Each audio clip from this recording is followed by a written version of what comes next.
বিজেপির হেভিওয়েট প্রার্থী বিপিন দেববর্মা।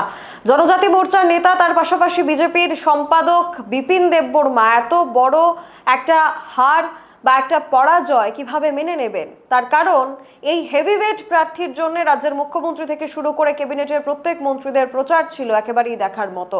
টিটিডিসির নির্বাচনের ঘোষণা হওয়ার আগে থেকে বিপিন দেববর্মাকে করা হয়েছিল জনজাতিদের চেহারা, জনজাতি মোর্চার চেহারা করে সামনে তুলে ধরা হয়েছিল বিপিন দেববর্মাকে। তাহলে কি শুধুমাত্র মুখ্যমন্ত্রী নয়, জনজাতি মোর্চা দুর্বল হয়ে পড়েছে? জনজাতি মোর্চার চেহারা যে বিপিন দেববর্মাকে কেন্দ্র করে গোটা এডিসি নির্বাচনে লড়াই করেছিল বিজেপি, সেই বিপিন দেববর্মাকেই হার স্বীকার করতে হলো, তাও আবার একটা বড় মার্জিনে। 7 ডেমছড়া কচুছড়া কেন্দ্রে পরাজয় স্বীকার করলেন বিজেপির হেভিওয়েট প্রার্থী বিপিন দেববর্মা। প্রায় 8,902 ভোটে পরাজিত হলেন মথা প্রার্থী ধীরেন্দ্র দেববর্মার কাছে। এই কেন্দ্রে মথার প্রাপ্ত ভোট 17,726, প্রায় 60% ভোট পেয়েছে মথা। অন্যদিকে বিজেপি তার অর্ধেক ভোট পায়। বিজেপির প্রাপ্ত ভোট 8,824, ভোট শেয়ার 29.73%, 29.73%।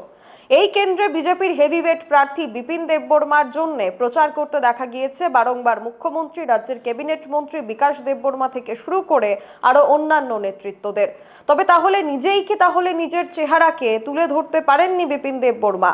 তাহলে কি জনজাতি মোর্চার দুর্বলতার কারণেই বিপিন দেববর্মাকেই হার স্বীকার করতে হয়েছে? Bureau report, social Bangla. এখনকার মতো সংবাদ এখানেই শেষ করছি। পরবর্তী আপডেটস দেখতে চোখ রাখুন সোশ্যাল বাংলার পর্দায়। নমস্কার।